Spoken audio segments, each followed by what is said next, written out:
remember reading the story about a woman who was on a plane. She was headed to Cleveland. She got on the plane. She looked out she was in her seat. She looked out the left side of the plane through a window and saw a beautiful sunny sky. Looked out the right side, and there were storm clouds rising.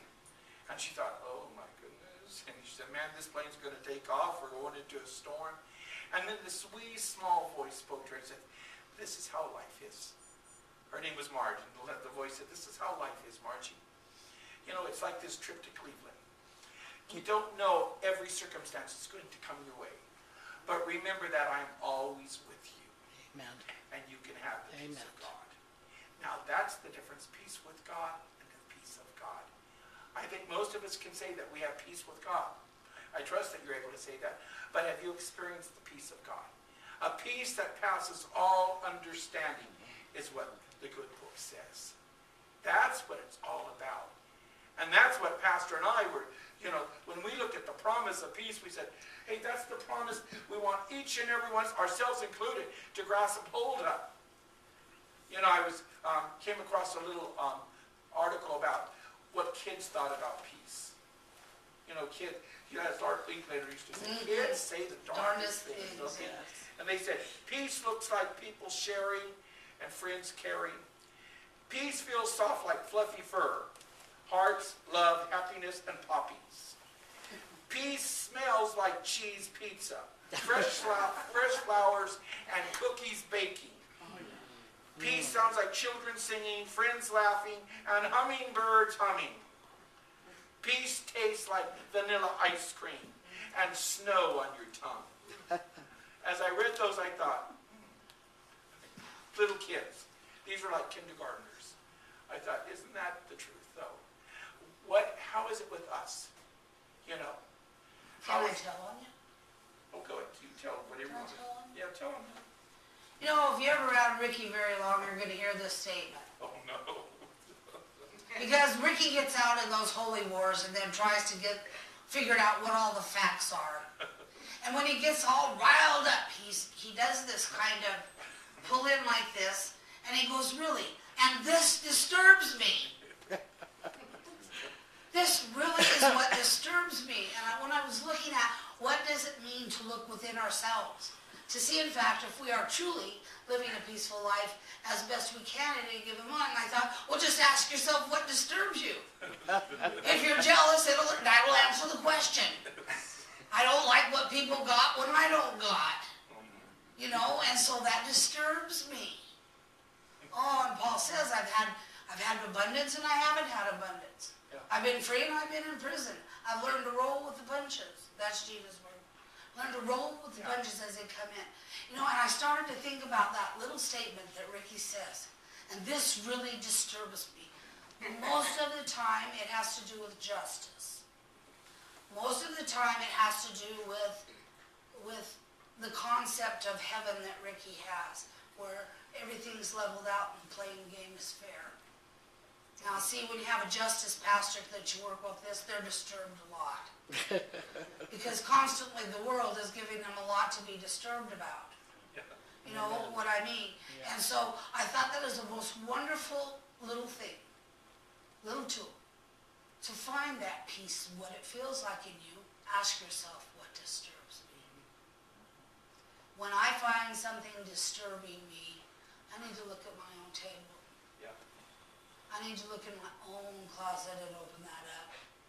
Do I feel insecure so I'm stepping on my brothers and sisters' heads to have power? Do I live my life as if I must walk in and sit at the head table everywhere? You know, I won't stand out and be the person that greets people. I want to get up to that head table where that placard is. After all, I've earned it.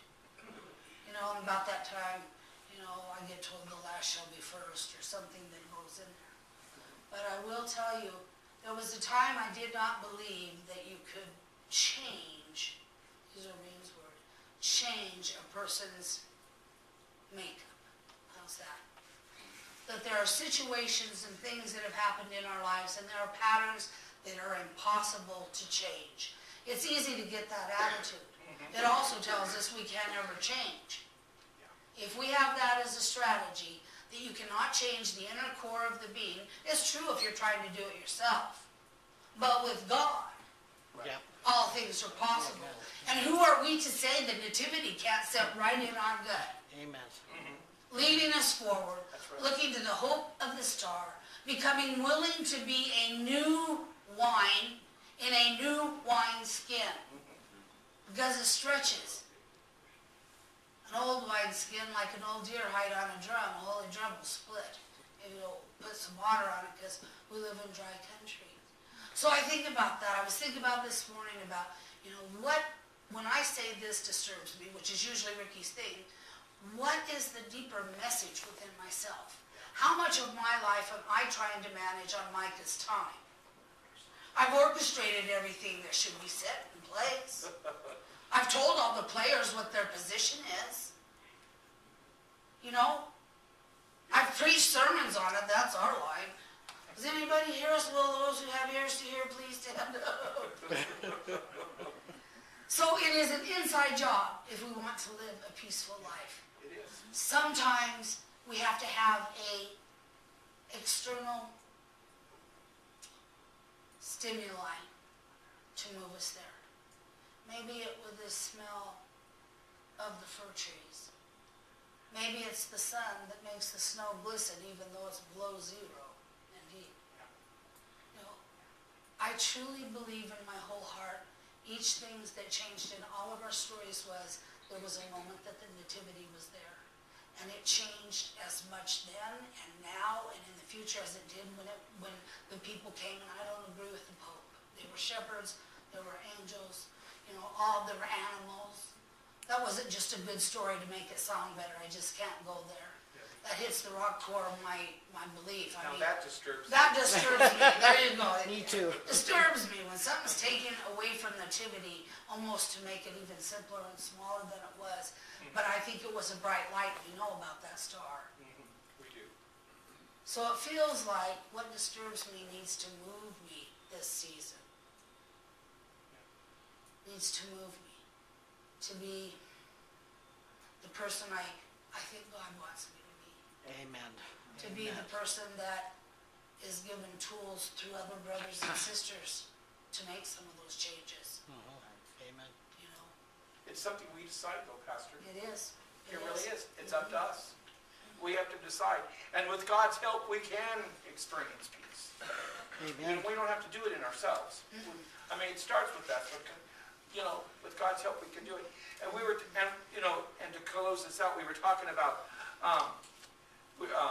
it's funny because we're always talking, but we were thinking about this old song called "One Tin Soldier." Did any of you remember that? Yes. I think it was called "The Legend of Billy Chap." Yeah. But you know what? The song really says it well, and Pastor wrote the words down. And so, Listen, children, to a story that was written long ago about a kingdom on a mountain and the valley folk below. On the mountain was a treasure buried deep beneath the stone, and the valley people swore they'd have it for their very own. Go ahead, hate your neighbor. Go ahead, cheat a friend. Do it in the name of heaven.